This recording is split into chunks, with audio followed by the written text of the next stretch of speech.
Well, hello there, welcome to my channel, and in this episode we're going to be talking about Heartstopper Volume 5. Yes, I'm holding it right. I very much enjoyed the book. I think you should read it too. Actually, if you're watching this and you haven't read it, why are you here? Go and read it before you watch this because it's full of spoilers. Unless you just want me to tell you everything about it, which is like whatever floats your boat, I guess. So the first thing I noticed is that the book is pretty much solely focused on Nick and Charlie and pretty much nothing on the other characters. I mean, a little bit of Tara and Elle and Tori, but that's it. Yeah, I'm just wondering what the show's gonna be like, because what about the other characters? I mean, I didn't read the other books. Yes, bite me, whatever. Whatever, okay? Shoot me in the eye. I think the other books do talk about the other characters, but this one not so much. So one of the main topics about the book is intimacy and sex education. So it sort of starts with Charlie not knowing how to discuss with Nick the intimacy topic. Like, you know, he doesn't know whether Nick really wants to now, like has he changed his mind? And also Charlie's just overthinking about it so much that now he's like, oh, maybe the fact that I'm worrying so much about it means that I'm actually not ready for it. I think I'm having a heart attack. But then cut to Charlie being in sex education class, you know, with the teacher only talking about the contraception side of things, which is the most technical side of it, that doesn't include all the relationships and the human side of things, which is what the students are going for. You know, they're teenagers, they're trying to figure out all of these things, and you actually can see that in the book because they're all super eager to understand what's happening to them and asking all these questions, and the teacher keeps failing to answer them. You don't want them to just assume things. You don't want them to miss unimportant information. You don't want them to just go on Google and, you know, search for anything. There's just way too much information online. At least just narrow the search for them, give them some good websites that actually have accurate information. But also, if I would have had good, accurate sex education when I was young, you know, talking about diversity, inclusion, relationships, would have saved me from wasting 5 years of my life doing conversion therapy. 5 years just trying not to be myself and wasting all this energy that I could have put somewhere else. I'm going to kill you!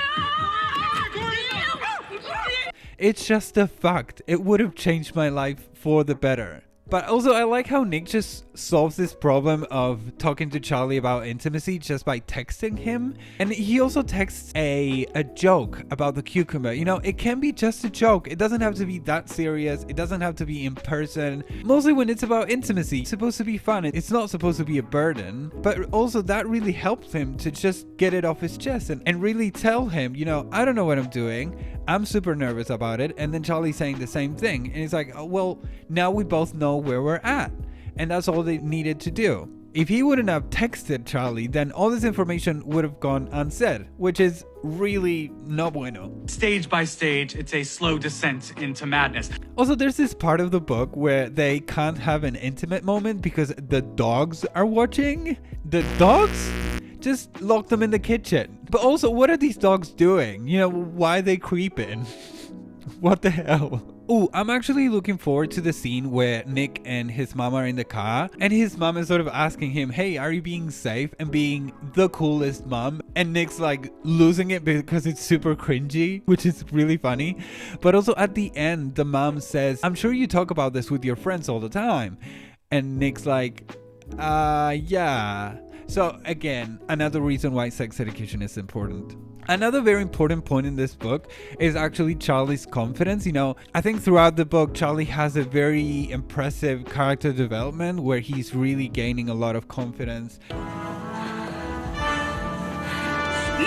It sort of starts with Charlie feeling very insecure about his body, you know, as he usually is. So he's struggling to be intimate with Nick because of that. Like, he doesn't want Nick to see him without a shirt on, not even in the changing room. And also, he has this dream when Nick is saying that Charlie's disgusting. Like, Nick would never say that. It's impressive how far Charlie's imagination would go.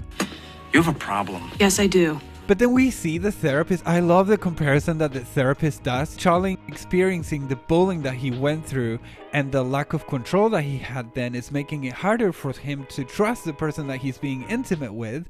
He's struggling to let go of some of that control and allow the other person to do what they do, you know? Of course, under consent. yeah, it's super interesting how these two things connect. Like I would have never thought of that. It's super cool, but also, well, maybe that's because I'm super stupid. Anyway. So you're breaking up with me because I'm too blonde? Sorry, I have my notes down here. That's why I'm looking down all the time.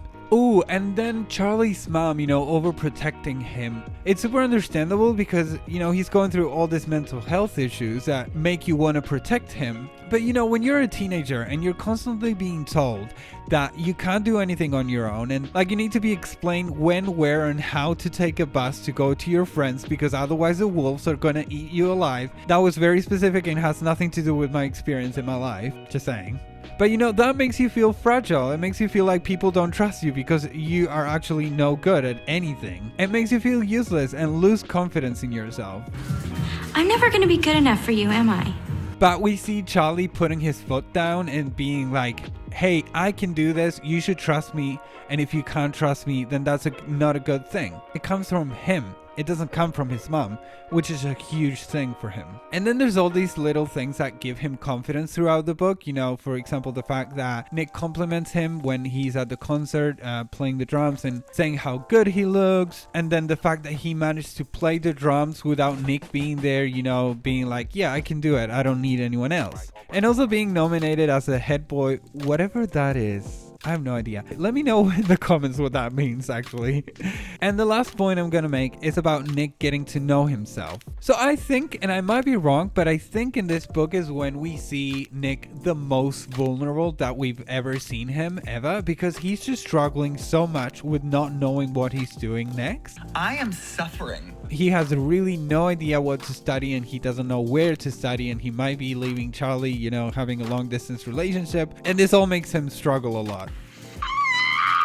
So 2 things about this. One is Nick is in this class where they're trying to guide him to do some activities so that he can understand what he wants to study.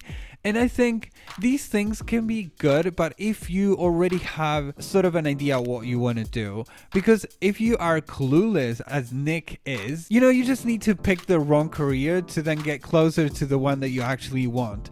And there's no other way around it. I don't want to be such a pessimist, but that's my experience. Like I literally studied 2 careers before finding the one that I sort of liked. And I finished. I have direction. Yeah, towards the mall. And this is connected to my second point, which is that Nick is saying that he started understanding the fact that he's bisexual because of Charlie. And once he did that, he sort of opened this door and started understanding all these other things about him. And then he realized, ooh, I do not know myself. There's all these things that I'm unpacking now. When you're in the closet, you're so focused on trying to figure out your sexuality that you start neglecting all the other areas in your life. And then when it gets to time that you need to decide what your career is, you're like, oh, well, I didn't think of that. I've been all these years trying to figure out this other thing that's been driving me crazy. It's quite funny because I was really struggling with the idea of Nick going away from Charlie. Like I was like, yeah, sure, you should do your thing. You should really try and do your thing. But at the same time, I saw him Googling for other universities and I was like, don't you dare. Do not dare. My bad. When Tara, Elle, and Nick go to see these other universities, I actually, in the beginning, I thought that they were being very pushy and very super confident about their decisions of, being in a long distance relationship and be like, my partner's not going to stop me from doing what I want, and sort of pressuring Nick into being in a long distance relationship. And I was like, just let the boy do whatever he wants to do, David! Stop! Until he says, I'm not just protecting Charlie, it's actually the fact that I don't know who I am without Charlie. And that's where I was like, oh, okay, the girls are right. The girls are right. I'm sorry, my bad. You should probably go and live a little. I mean, I still thought that Elle was a bit ruthless in the way that she was saying things. We're done with you. But I guess that's fine. That's the only way that she found to really make Nick listen. And then at the end, we see Charlie really supporting Nick in the decision of going to Leeds, saying, you didn't seem very excited about Kent. I don't know what's gonna happen next. We'll see in volume 6, I guess, how they do long distance. We'll see about that. But anyway, that was the video. Thank you so much for watching. I hope you enjoyed it. I completely forgot to say, my first video on this channel is about Heartstopper and my experience with conversion therapy, and I would love if you can go and watch it because I put a lot of effort to make it. So yeah, I'll leave it in the description or somewhere here. And please leave a comment saying what you thought about the book, if you relate to any of it, if you liked it, if you didn't like it, if you liked the video. And as always, leave a like and subscribe, and I'll see you next time.